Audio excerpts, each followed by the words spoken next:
اور یہ عملاً ایسا ہوا کہ تیر لگا اور ویسے نہیں نکلتا تھا، نماز کی حالت میں جب ان کا تیر نکالا گیا تو آسانی سے نکل گیا، اس لیے کہ وہاں روح موجود تھی۔ اللہ کرے کہ یہ روح، ہماری نماز کی روح واپس آ جائے اور ہمارے خطوں کے اندر ہمارے حکمران اس کی حفاظت کرنا شروع کر دیں، اس لیے کہ حکمران کی سب سے پہلی ذمہ داری یہ ہے کہ وہ لوگوں کو اس کا پابند بنائے اور انہیں امن دے، اور جو حکمران اس نماز کی پابندی نہیں کرتا اور نہیں کرواتا اس ملک میں کبھی امن نہیں ہو سکتا۔ اللہ کرے کہ یہ دور واپس آئے اور ہم اس امن کے دور کو بھی پا لیں اور ہماری زندگی میں یہ دور آئے۔ میں بغیر کسی وقت کو ضائع کیے محترم نعمانی صاحب سے درخواست کروں گا کہ وہ آج کے اس اہم پروگرام سے تقریر کریں۔ محترم نعمانی صاحب۔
الحمدللہ رب العالمین والعاقبۃ للمتقین والصلاۃ والسلام علی خاتم النبیین اما بعد فاعوذ باللہ من الشیطان الرجیم بسم اللہ الرحمن الرحیم قد افلح المؤمنون الذین هم فی صلاتهم خاشعون صدق اللہ العلی العظیم۔ انتہائی محترم بھائیوں، بزرگوں، دوستوں، السلام علیکم ورحمۃ اللہ وبرکاتہ۔ محترم حضرات، اس وقت میں آپ کے سامنے گفتگو کر رہا ہوں، بات چیت کر رہا ہوں، اور آپ میری گفتگو کو، بات چیت کو سن رہے ہیں۔ اس کی وجہ یہ ہے کہ میرے جسم میں روح موجود ہے، لیکن اگر یہ جسم یہاں پہ موجود ہو اور اس کے اندر روح نہ ہو، یہی ہاتھ پاؤں ہوں گے، یہی جسم ہوگا، یہی زبان ہوگی، لیکن میں آپ سے بات نہیں کر سکوں گا کیونکہ وہ روح جسم سے نکل گئی، اور یہ روح ہی اصل انسان کا جوہر ہے۔ یہی مسئلہ ہمارے اعمال کے ساتھ ہے کہ ہم ذکر کرتے ہیں، نماز پڑھتے ہیں، قرآن مجید کی تلاوت کرتے ہیں، لیکن ہمارے اعمال میں سے اس کی جو روح ہے وہ نکل گئی ہے، اور یہ بے جان اب جسم رہ گئے ہیں، ایک رسم رہ گئی ہے، اور اس کی جو اصل روح ہے وہ موجود نہیں ہے۔ اس روح کو ہم کیسے تازہ کریں اور کیسے اس کو بیدار کریں، تو یہ نماز کی روح اور نماز کی اہمیت کے اوپر آج کی گفتگو انشاءاللہ ہوگی۔ اور میں نے یہ گزارش کی تھی کل کی اپنی آج صبح کی گفتگو میں کہ انسانی جو شخصیت ہے وہ 4 چیزوں کے اوپر مشتمل ہے۔ اس میں اس کی عقل ہے، اور پھر اس کا دل ہے، پھر اس کی روح یا نفس ہے، اور اس کا جسم ہے۔ اور ان کی تربیت کے لیے اللہ تعالیٰ نے جو ایک لفظ استعمال کیا ہے قرآن مجید میں وہ ہے ذکر، اور ذکر کی کئی شکلیں ہیں، لیکن ذکر کی جو اعلیٰ ترین شکل ہے، اعلیٰ ترین قسم ہے، وہ نماز ہے۔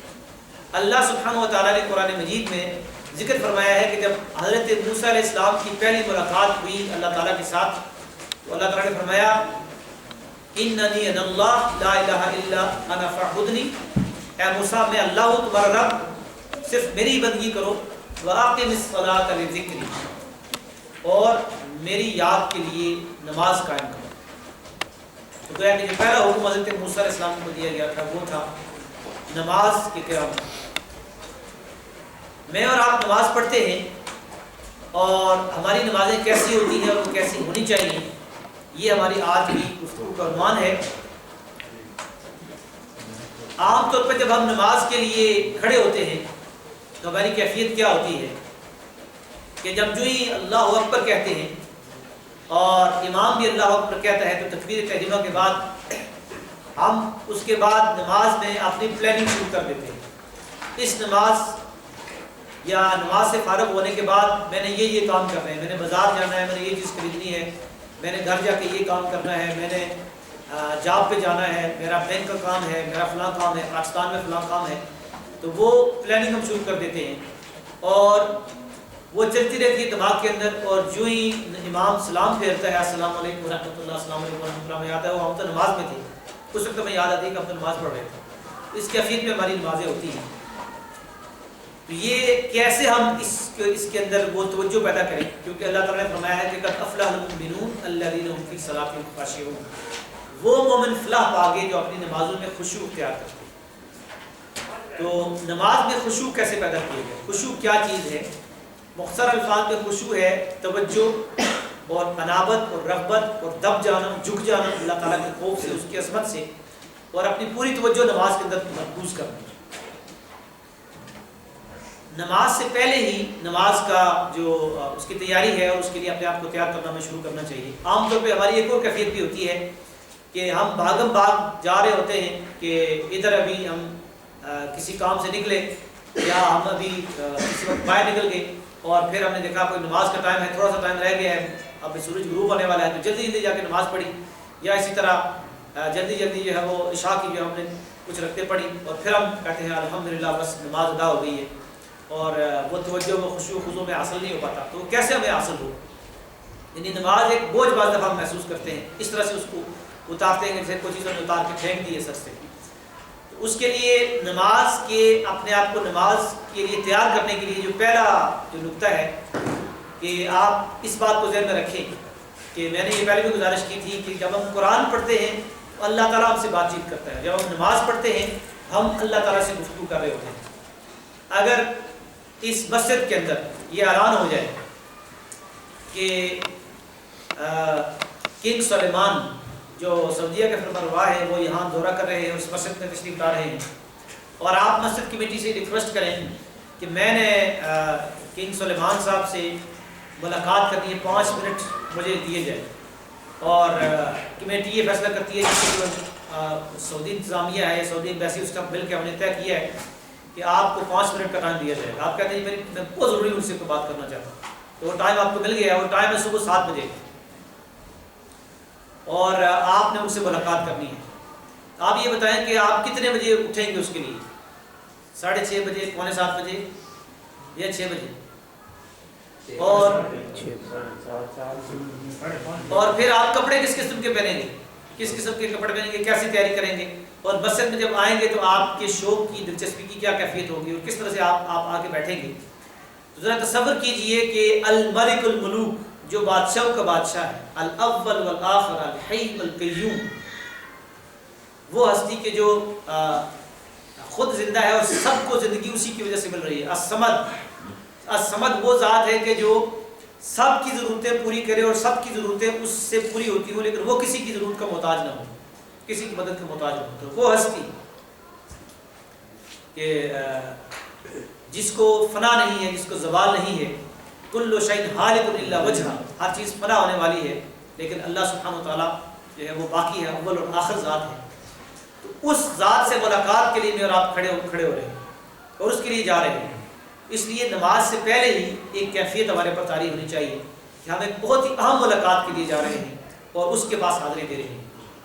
اس کے بعد ہم دیکھیں گے کہ نماز میں اگر اس آیت کو ہم دیکھیں تو یہ بڑی خوبصورت آیت ہے اس بات کو سمجھانے کے لیے کہ اللہ سبحانہ وتعالیٰ کی ذات کتنی بڑی ہے۔ اللہ تعالیٰ فرماتے ہیں کہ وَمَا قَدَرُ اللَّهَ حَقَّ قَدْرِهِ وَالْأَرْضُ جَمِيعًا قَبْضَتُهُ يَوْمَ الْقِيَامَةِ وَالسَّمَاوَاتُ مَطْوِيَّاتٌ بِيَمِينِهِ سُبْحَانَهُ وَتَعَالَى عَمَّا يُشْرِكُونَ۔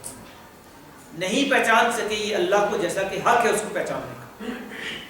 یعنی اس کا ایک ترجمہ یہ ہوگا کہ ان لوگوں نے اللہ کی قدر ہی نہیں کی جیسا کہ اس کی قدر کرنے کا حق ہے، اور اس کی قدر اور اس کی شان اور اس کے مقام کی بلندی یہ ہے کہ قیامت کے دن پوری زمین اس کی مٹھی میں ہوگی اور قیامت اور آسمان جو ہے وہ اس کے ہاتھ کے اوپر لپٹے ہوئے ہوں گے.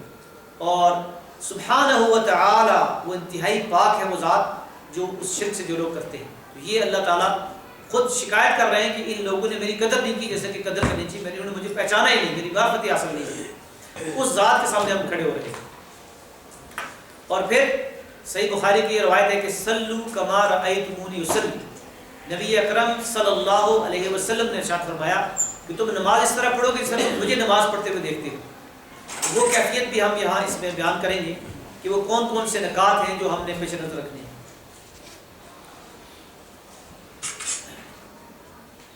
نماز میں جب ہم داخل ہوتے ہیں تو سب سے پہلے ہم کہتے ہیں تکبیرۃ الاحرام, یعنی تکبیر ہم پڑھ کے تو نماز کے اندر داخل ہوتے ہیں اور اس میں ہم اپنے ہاتھ دونوں ایسے اٹھاتے ہیں. تو اس میں سب سے پہلے جب ہم یہ نماز کے لیے کھڑے ہو تو پہلے تو یہ ہے کہ اس عظیم بادشاہ کے سامنے کھڑے ہو رہے ہیں جو بادشاہوں کا بادشاہ ہے. لیکن یہ الفاظ کیا ہے, اللہ اکبر, اس کا کیا معنی ہے؟ اللہ سب سے بڑا ہے. اور یہاں پہ یہ تصور کریں اس موقع پر کہ جب آپ ہم ہاتھ کھڑا کر رہے ہیں تو اپنی توجہ کو قائم رکھنے کے لیے یہ تصور ذہن میں لائیں کہ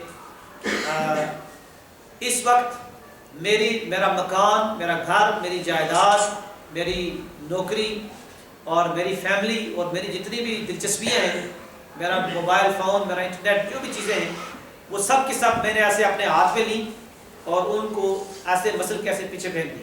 یہ سب چیزیں پیچھے چلی گئی, میری ترجیح نہیں ہے. یہ پس پشت میں نے ڈال دی اور اب اللہ میرے سامنے ہے, میں اللہ کے سامنے ہوں اور اللہ تعالیٰ میری اولین ترجیح ہے. اور یہ جو 15 منٹ ہے, 10 منٹ ہیں جو میں دے رہا ہوں یہ خالصتاً اللہ تعالیٰ کے لیے. اس میں میرے گھر والوں کے لیے, میرے خاندان کے لیے, میری شاپنگ لسٹ کے لیے, میری جو دن بھر کی پلاننگ کے لیے, اگلے ہفتے کی پلاننگ کے لیے کوئی ٹائم نہیں ہے. یہ ٹائم میں نے خالص اللہ تعالیٰ کو دینا ہے, اس میں کسی اور کا کوئی حصہ نہیں ہو. اور وہ چیزیں میں نے پس سے پشت ڈال دی ہیں, ان کو بالکل ختم کر دیا ہے. اب میں صرف میں ہوں اور اللہ تعالیٰ کی ذات ہے, میں اس کے سامنے کھڑا ہوں, باقی ساری چیزیں ختم ہو گئی. اور جن لوگوں نے حج یا عمرہ کیا ہے تو وہ یہ جو کہا جاتا ہے کہ آپ یہ تصور بھی کریں کہ خانہ کعبہ آپ کے سامنے ہے, تو خانہ کعبہ کے سامنے جب انسان جاتا ہے تو اس کی یہ کیفیت ہوتی ہے. تو اگر آپ تصور اور احساس یا تخیل ہو یا اپنی جو سوچنے کی صلاحیت ہے اس کو تھوڑا سا استعمال کریں تو یہاں بھی وہ کیفیت پیدا ہو سکتی ہے, اور بالکل یہ ممکن ہے کہ یہ کیفیت پیدا ہو جائے.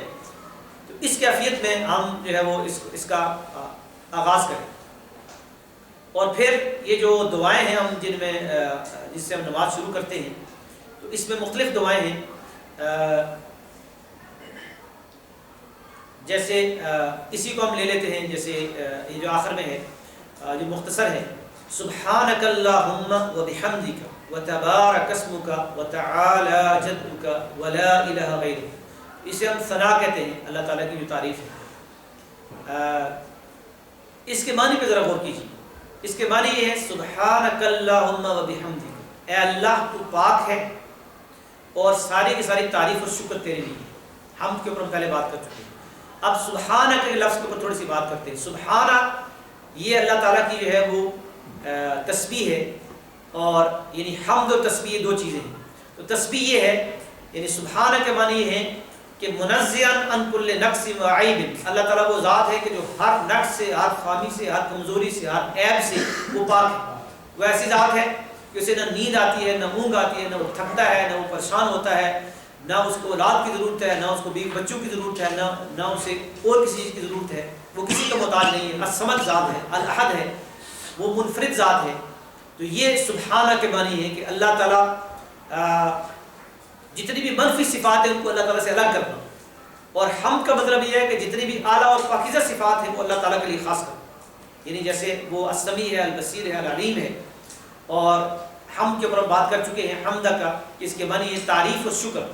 یعنی اللہ تعالیٰ کے لیے تعریف اس لیے ہے کہ اس نے جو کچھ بھی بنایا ہے خوبصورت بنایا ہے, مکمل بنایا ہے, پرفیکٹ بنایا ہے. لیکن اس کے لیے شکر اس لیے ہے کہ جو کچھ بھی اس نے بنایا ہے اس نے میرے لیے اور آپ کے لیے بنایا ہے. تو یہ جب ہم سبحانک اللہم و بحمدک کا پڑھیں تو تھوڑا سا تصور چاہے چند سیکنڈ کے لیے ہو تو اس طرف جائے کہ اللہ تعالیٰ ہر نقص سے پاک ہے, اس کی ہر مخلوق اللہ تعالیٰ نے اس کو زبردست بنایا ہے, اور جو کچھ اس نے بنایا ہے میرے لیے بنایا ہے, میرے نفع کے لیے بنایا ہے. اور اس پہ تھوڑا سا تصور کریں. وتبارک اسمہ, اور اس کا نام برکت والا ہے. اور یہ بسم اللہ الرحمن الرحیم کے ضمن میں ہم بات کر چکے ہیں کہ اس کے نام کے اندر برکت ہے. جب اس کے نام سے کسی کام کا آغاز کیا جائے گا تو وہ کام پھلے پھولے گا، اس میں حسن پیدا ہوگا، خوبی پیدا ہوگی، اس میں دلجمی پیدا ہوگی، اس میں نکھار آئے گا، اس میں وسعت پیدا ہوگی، اس میں کشادگی ہوگی، اس میں فراوانی ہوگی. تو یہ اللہ تعالیٰ کے نام کے بابرکت ہونے کی یہ معنی ہے. وَتَعَالَى جَدُّكَ، اور اس کی شان اونچی ہے. تو وہ اپنی شان میں، اپنے مقام میں، اپنے مرتبے میں سب سے بلند ہے. وَلَا إِلَٰهَ غَيْرُهُ، اور اے اللہ تیرے سوا کوئی الہ نہیں ہے. تو یہاں اگر ترجمہ آپ دیکھیں تو یہ سب جسے ہم کہتے ہیں کہ جو مخاطب کا صیغہ ہے وہ استعمال کیا گیا. یعنی ایک غائب کا صیغہ ہوتا ہے کہ اللہ تعالیٰ وہ ذات ہے جو پاک ہے، اللہ لا الہ الا هو الحی القیوم. تو یہاں وہاں غائب کا صیغہ ہے کرسی کی، لیکن یہاں مخاطب کا صیغہ ہے. سبحانک اللہم و بحمدک، اے اللہ تو پاک ہے ساتھ اپنے حمد و تعریف کے، تبارک اسمک، اور تیرا نام برکت والا ہے. وتعالی جدک، اے اللہ تیری شان اونچی ہے. ولا الہ غیرک، تیرے علاوہ کوئی الہ نہیں ہے. تو یہ جو ہم کہتے ہیں تیرا اور تیری ذات، اس کا مطلب یہ ہے کہ ہم گفتگو کر رہے ہیں، بات چیت کر رہے ہیں اللہ تعالیٰ کے ساتھ. تو یہ ثنا اس بات کو بتا دیتی ہے کہ اللہ تعالیٰ سے بات چیت ہو رہی ہے، گفتگو ہو رہی ہے، اس سے کلام ہو رہا ہے، اور ہم اس سے مخاطب ہیں اور وہ ہمارے ساتھ مخاطب ہیں. اس کے بعد پھر ہم پڑھتے ہیں سورۃ الفاتحہ، اور اس میں ہم پڑھتے ہیں سب سے پہلے سورۃ الفاتحہ سے پہلے ہم کیا پڑھتے ہیں؟ اعوذ باللہ من الشیطان الرجیم. اس کا ترجمہ یہ ہے کہ میں اپنے آپ کو پناہ میں دیتا ہوں شیطان مردود کے شر سے بچنے کے لیے اللہ تعالیٰ کی پناہ میں. یعنی اعوذ باللہ، میں اللہ تعالیٰ کی پناہ چاہتا ہوں، اپنے آپ کو اللہ تعالیٰ کی پناہ میں دیتا ہوں. من الشیطان الرجیم، شیطان مردود کے شر سے بچنے کے. تو یہ جو پناہ ہے ہمیں اس وقت ضرورت پڑتی ہے پناہ کی، حفاظت کی، کہ جب کوئی دشمن ہمارے پیچھے لگا ہو، دشمن ہمارے اوپر حملہ کرنا چاہتا ہو، تو ہمیں کوئی ایسی جگہ چاہیے ہوتی ہے، کوئی قلعہ، کوئی پناہ گاہ، کوئی حفاظت، کوئی دیوار، کوئی ایسی بند جگہ کہ جہاں ہم اپنے آپ کو بچا سکیں. تو یہاں اس موقع پہ شیطان کی موجودگی کا بھی تصور کیجیے کہ شیطان اس وقت بہت ہوشیار ہے اور بہت چوکنا ہے، اور اس کے پاس انسانوں کو گمراہ کرنے کا ہزاروں سال کا تجربہ ہے. اور اس نے یہ عہد کیا تھا، اس نے یہ چیلنج کیا تھا اللہ تعالیٰ کو کہ اے اللہ میں ان کے دائیں سے آؤں گا، ان کے بائیں سے آؤں گا، ان کے آگے سے پیچھے سے آؤں گا، اور تم میں سے ولا تجدوا اکثرهم شاکرین، تم سے اکثر تو شکر گزار نہیں پائے. تو یہ شیطان کا چیلنج ہے، لیکن ساتھ ساتھ آپ اللہ تعالیٰ کی موجودگی کو بھی محسوس کیجیے. ہم کیا کہتے ہیں؟ اعوذ باللہ، میں اپنے آپ کو پناہ میں دیتا ہوں اللہ کی. اللہ کی ذات شیطان سے ظاہر ہے کہ بہت زیادہ طاقتور ہے، اور شیطان اللہ تعالیٰ کے مقابلے میں اس کی کوئی حیثیت نہیں. اس لیے جب اللہ کی پناہ میں نے اپنے آپ کو دے دیا، اس کا مطلب یہ ہے کہ اب میں شیطان کے حملوں سے محفوظ ہو گیا. لیکن یہاں پہ یہ خیال رکھیے کہ شیطان اپنا حصہ نکالنے کی کوشش کرے گا. اس نے یہ بھی چیلنج کیا تھا کہ اللہ تعالیٰ میں ان کی عبادت میں اور ان کے مال میں، ان کی اولاد میں اپنا حصہ لگاؤں گا، اور وہ اپنا حصہ وصول کرنے کی کوشش کرے گا وسوسوں کے ذریعے سے اور مختلف سوچوں کے ذریعے سے، کہ یہ چیز سوچو، یہ پریشانی، یہ مسئلہ. جتنی باتیں بھولی ہوئی ہوتی ہے ساری نماز میں یاد آنا شروع ہو جاتی ہے. یہ شیطان کا وسوسہ ہے اور نفس کے وسواس سے کہ جو اس وقت وہ اس میں ڈال رہا ہوتا ہے. تو اس لیے اعوذ باللہ من الشیطان الرجیم پورے شعور کے ساتھ سمجھ کے اس کو ادا کیجیے. اور اس کے بعد ہم پڑھیں گے بسم اللہ الرحمن الرحیم، شروع اللہ کے نام سے جو انتہائی مہربان و رحم کرنے والا ہے. تو یہاں پہ یہ لفظ الرحمن الرحیم بھی سمجھ لیجیے. بسم اللہ، اللہ کے نام کے ساتھ جو آغاز ہے اس پہ تو ہم نے کچھ بات پہلے کر بھی لی ہے کہ اس کے نام کے ساتھ برکت ہے، اور یہ نبی اکرم صلی اللہ علیہ وسلم کی تعلیم بھی ہے کہ جو کام بھی تم کرو اللہ کے نام کے ساتھ کرو، تاکہ وہ کام آسان ہو جائے، بہتر ہو جائے، اور اس میں کشادگی اور اس میں آسانی پیدا ہو جائے. لیکن یہ جو الرحمن الرحیم ہے یہ اللہ تعالیٰ کی دو صفات ہیں، اور یہ اللہ تعالیٰ کی صفات جمال ہے، یعنی اللہ تعالیٰ کی حسن اور خوبی اور محبت والی صفات. الرحمن کا مطلب ہوتا ہے وہ ذات کہ جس کی رحمت میں جوش ہو، ولولہ ہو، کثرت ہو، شدت ہو. وہ ذات کہ جس کی رحمت کھل کے آئے اور کھل کے برسے، اور جس کی کوئی حد نہ ہو. لیکن جو رحیم ہے وہ اس کا مطلب یہ ہے کہ وہ ذات کہ جس کی رحمت کبھی ختم نہ ہو، جس کے اندر تسلسل ہو. چونکہ جو رحمان کے وزن پہ عربی زبان میں دوسرے الفاظ آتے ہیں، اس میں لفظ ہے طغیان یا طوفان. طوفان جب آتا ہے تو وہ اس کی جو لمٹ ہے وہ زیادہ ہوتی ہے، اپنی اصل لمٹ سے، اپنی اصل حد سے چیزیں بڑھ جاتی ہیں. ہوا اپنی اصل رفتار سے بڑھ جاتی ہے. دریا کے اندر طغیانی تب آ جاتی ہے، طغیان کہ جب اس کے کناروں سے نکل آتا ہے.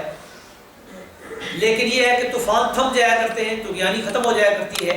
لیکن الرحمن کے ساتھ رحیم اس لیے لایا گیا ہے کہ رحیم کا مطلب یہ ہے کہ اس کی رحمت میں تسلسل ہے، وہ کبھی اس کی رحمت ختم ہونے والی نہیں.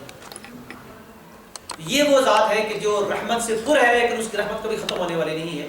بسم اللہ الرحمن الرحیم, اس ہستی کے نام سے. یہ معنی ذرا ذہن میں اس کو حاضر کرنے کی کوشش کریں. اس کے بعد ہم کہیں گے الحمدللہ رب العالمین.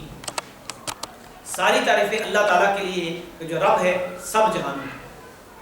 تو یہاں پہ الحمدللہ کا لفظ آ گیا ہے کہ ساری کی ساری تعریفیں اور سارے کا سارا شکر کس کے لیے؟ اللہ کے لیے. رب العالمین جو تمام جہانوں کو پالنے والا ہے. رب کہتے ہیں اس ہستی کو کہ جو انسان کی تمام ضروریات کا خیال رکھتے ہوئے درجہ بہ درجہ کمزوری سے اٹھا کر اس کو کمال تک پہنچا دے. تو اللہ تعالیٰ نہ صرف انسانوں کا رب ہے بلکہ وہ تمام کائنات کا رب ہے. وہ ستاروں کا، جنوں کا، درختوں کا، پرندوں کا، مچھلیوں کا، ہر چیز کا وہ رب ہے. ہر چیز کو پال رہا ہے، اس کو کمال تک پہنچا رہا ہے. تو یہاں پہ حمد کے معنی شکر بھی ہے. اور یہاں تھوڑا سا یہ تصور آپ کیجئے کہ یہ جو میں کھڑا ہوں اللہ تعالیٰ کے سامنے ان ہاتھوں پاؤں کے ساتھ اور آنکھوں کے ساتھ، تو یہ بھی اللہ تعالیٰ اس کی طرح شکر ہے. اپنے وجود کا شکر آپ ادا کریں اس وقت. یہ اس پہ کم از کم سوچیں. اور کچھ جو اللہ تعالیٰ کی چند نعمتیں ہیں اپنے وجود کی، بے شک ان کو ذہن میں لائیں کہ اگر یہی نہ ہوتی تو میں کیسے اللہ تعالیٰ کے سامنے کھڑا ہوتا. تو یہ آپ ساتھ ساتھ یہ چیز سوچتے چلے جائیں. اور پھر الرحمن الرحیم، اس پہ ہم نے بات کر لی ہے. مالک یوم الدین، مالک ہے قیامت کے دن کا. یعنی اس پہ بڑی خوبصورت بات ابھی آپ کی طرف سے آئی تھی کہ یعنی ہم کہتے ہیں کہ یہ شخص کار کا مالک ہے، یہ بنگلے کا مالک ہے، یہ کوٹھی کا مالک ہے، لیکن اصل ملکیت تو اللہ تعالیٰ کی ہے. للہ میراث السماوات والارض. لیکن قیامت کے دن تو سارے کا سارا اختیار اسی کے پاس ہے. مالک یوم الدین. دنیا میں تھوڑا بہت اختیار انسانوں کے پاس ہے، وہ بھی لے لیا جائے گا، اور اصل اختیار اللہ تعالیٰ کے پاس ہوگا. یہ اللہ تعالیٰ کی صفت عدل ہے کہ وہ انصاف کرے گا، اور یہ صفت جلال بھی ہے کہ وہ اس دن اللہ تعالیٰ کا جلال اور اللہ تعالیٰ کی صفت عدل ظاہر ہوگی. یہاں پہ ایک حدیث کو دیکھ لیجئے ساتھ ساتھ، اور یہ حدیث قدسی ہے جو بلند درجے کی حدیث ہوتی ہے.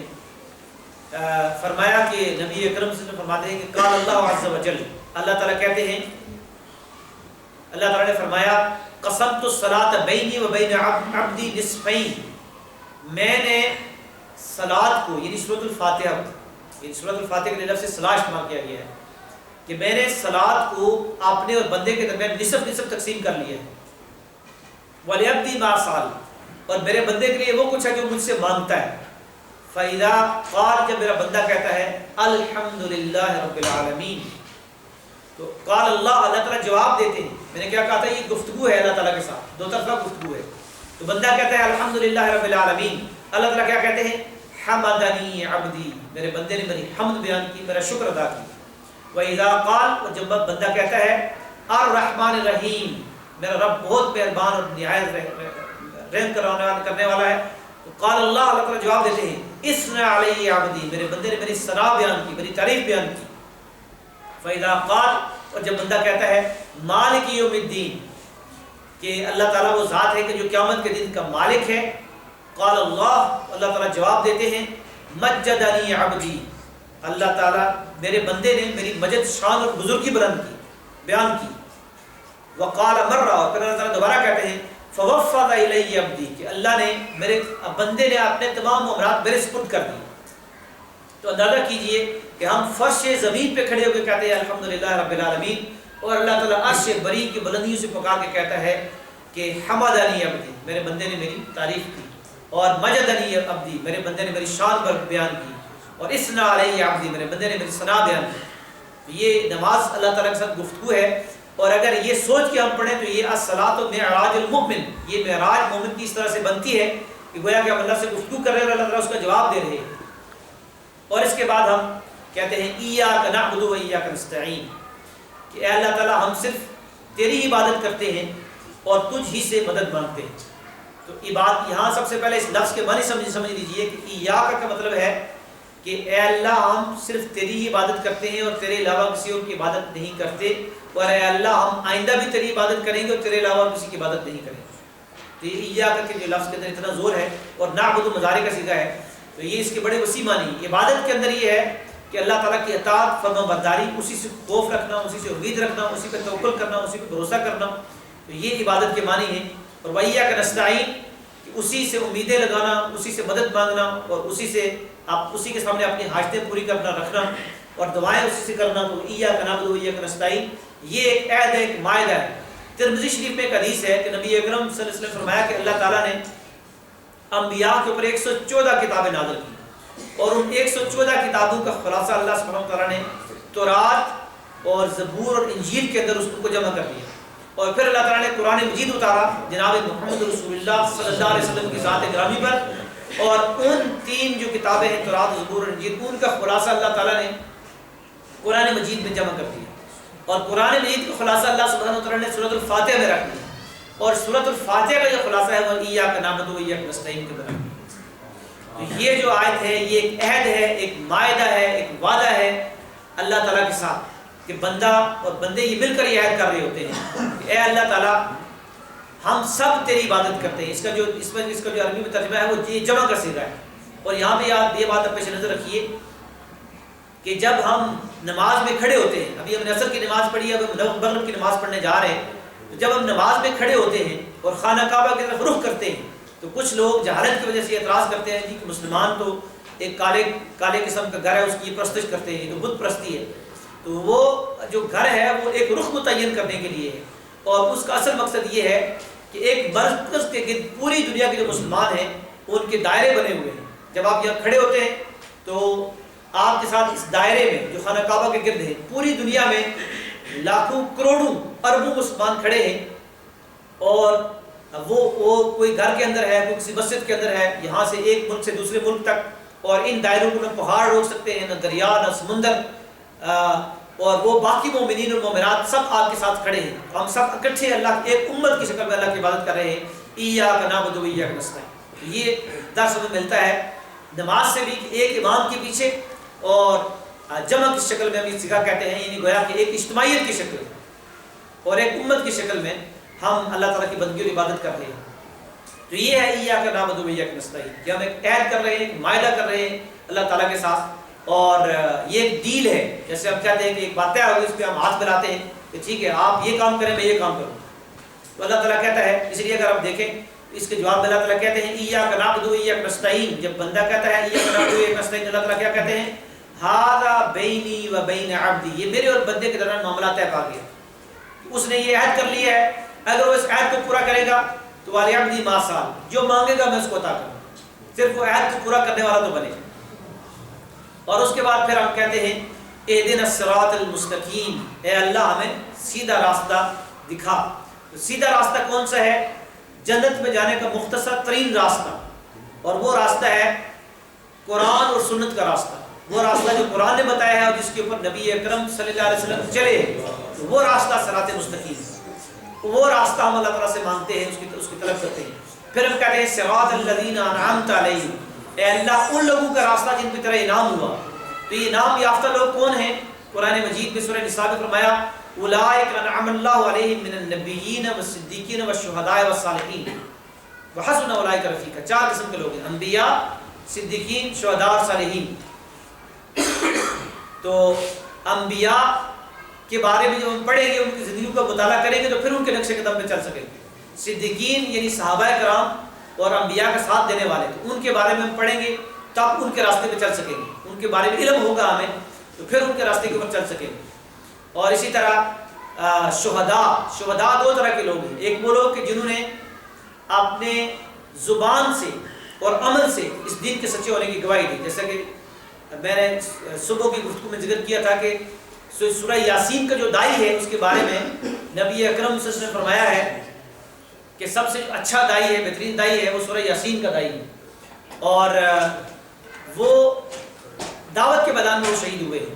اور پھر شہداء کا دوسری کیٹیگری کو ہے کہ جو اللہ کے راستے میں اپنی جان دے دیتے ہیں، اور پھر صالحین ہیں، یعنی نیک لوگ جو ہیں وہ ان کے راستے کے اوپر چلیں گے۔ اس کے بعد ہم پڑھتے ہیں غیر المغضوب علیہم ولا الضالین، اے اللہ ان لوگوں کے راستے پہ ہمیں نہ چلانا جن پر تیرا غضب ہوا۔ یہ بہت ہی اہم آیت ہے کہ کون لوگ ہیں جن پہ اللہ کا غضب ہوا، کن لوگوں پہ اللہ تعالیٰ ناراض ہوا۔ اللہ تعالیٰ کا غضب بہت بڑی چیز ہے، اس سے ہمیں بچنے کی فکر پیدا ہونی چاہیے کہ اللہ تعالیٰ کچھ لوگوں پہ ناراض ہوا ہے، وہ کون لوگ ہیں، کس طرح کے لوگ ہیں۔ تو عام طور پہ آپ نے سنا ہوگا کہ یہ کہا جاتا ہے کہ جی یہودی ہیں، تو یہودیوں پہ اللہ کیوں ناراض ہوا؟ اس لیے کہ ان کے پاس صحیح علم تھا، علم آ جانے کے بعد انہوں نے نافرمانی کی اللہ تعالیٰ کی. تو ذرا اس موقع پہ تصور کیجئے کہ کیا میرے پاس